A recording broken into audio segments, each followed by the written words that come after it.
This is Hannibal back here from the HannibalTV.com, and I'm going to do a very quick review on the Tank Abbott Joe Rogan Experience podcast, which I watched last night. Of course, I've done numerous interviews with UFC Hall. Well, I don't know if he's in the UFC Hall of Fame, but former WCW superstar Tank Abbott. You can watch my Tank Abbott playlist in the description of this video. But I was very happy when I saw he was on the Joe Rogan Experience because I knew that he'd wanted to get on there for a while, but he thought that maybe because of the heat he had with Dana White, Joe Rogan might never have him on. But of course, he's one of the UFC legends, MMA legends, was the most popular fighter in the UFC for a while. Basically, I mean, he as he said in this, he was amateur wrestling since he was a child, uh, training in boxing for many years, and then he later learned submission wrestling. So it's not, he was a barroom brawler and a street fighter, but he's underrated as an actual technician because he had the image of the barroom brawler, and he definitely was. He liked to go out and drink, and he said he averaged in his prime, I think before the UFC years, getting into two street fights a week, which I have to say, although I'm definitely not as tough as Tank, in the years that I was bouncing full time, I was definitely attacked at least twice a week working in the bars. So when he said that, I thought to myself, okay, maybe I mean I didn't do it for as long as he did, but I've definitely had to be in attack situations for at least, well, from 2001 to 2017, off and on. I was a bouncer full time. So I know what it's like to get in street fights, but it certainly wasn't as violent as the ones that Tank was in, because he talked about when you get into a lot of street fights, you feel less sorry for them. I understand that, because, like, for instance, he says in high school you get in a fight, if you give someone a black eye, it's a big deal, and then with each street fight you get in, your sympathy gets less and less. But he said he always, well, he did go out looking to fight. He said he would go after the people that were being dicks in bars. And I do have to agree with him. I remember I was working at one bar, and I'm not making this about me, but like, just to give credibility to what he's saying about you lose sympathy for people. I remember during the 2007 hockey series with the Ottawa Senators and the Tampa Bay Lightning, I was working at a bar that I won't name in Ottawa, and there was like 6 fights a night, at least, during the whole time of that series, which was 7 games, because everyone was going, watching it, getting wasted, and this was like a college bar.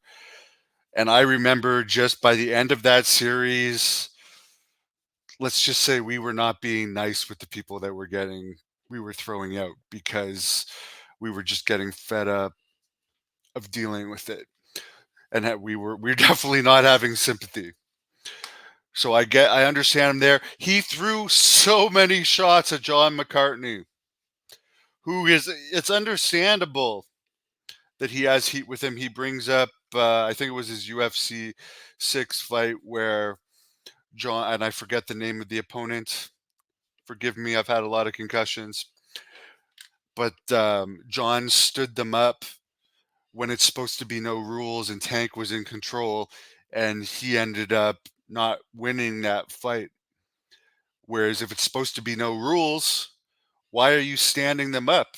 Because if somebody's on top of you in control, chances are you're not going to get back up. But John stood him up, and he believes that John, may have been trying to sway certain fights in certain directions over the years. And I'm surprised. I don't know if it airs live or not. I know the YouTube version doesn't air live because it came out quite a while after the initial picture came out. Not quite a while, but a day or so. But they didn't end up. They may have edited out some of what he said. I don't know, but they definitely left a lot of shots in there on John McCartney. I don't know what, if any, relationship he has with UFC today, but I'm sure Tank is happy that they left those in. Tito Ortiz was not brought up.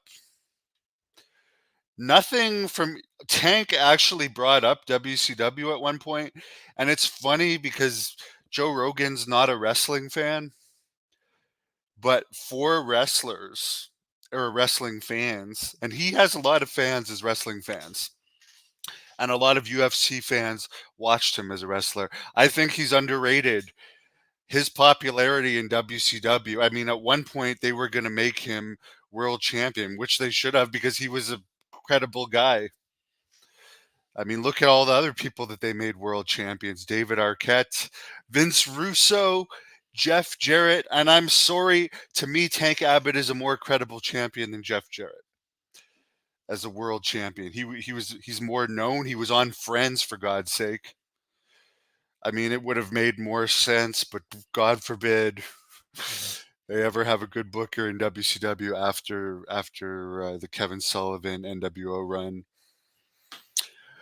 Just seemed to get worse and worse. But I was disappointed that they didn't go at all into his WCW stuff, which, by the way, if you go into the description of this video and watch my interviews with him, he's got a lot of great stories from WCW.